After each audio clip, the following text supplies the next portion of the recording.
mashayixlarning huzurida do'stligimiz zo'r deb maqtangan kishilarga savollar berishgan ekan. Do'stlikni bilamiz deyapsizlar-ku.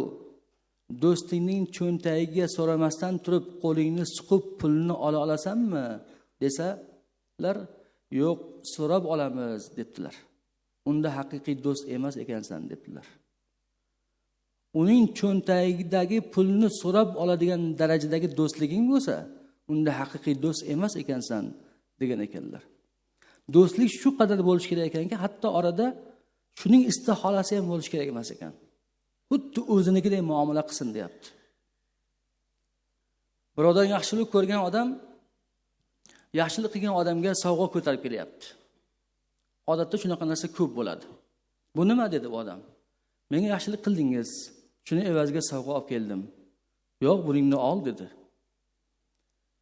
Agar do'sting senga shu bir narsa evaziga yaxshilik qiladigan bo'lsa, unda do'stdan voz kech.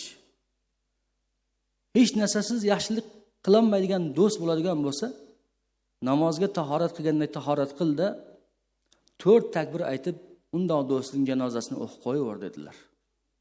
Hojatingda shundoq chiqarib bera olmaydigan do'stning janozasini o'qib qo'yaver dedilar.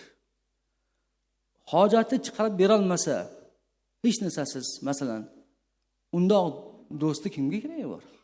Unda do'stdan nima hojat yoki? Do'st mana shunda vaqti kerak bo'ladi.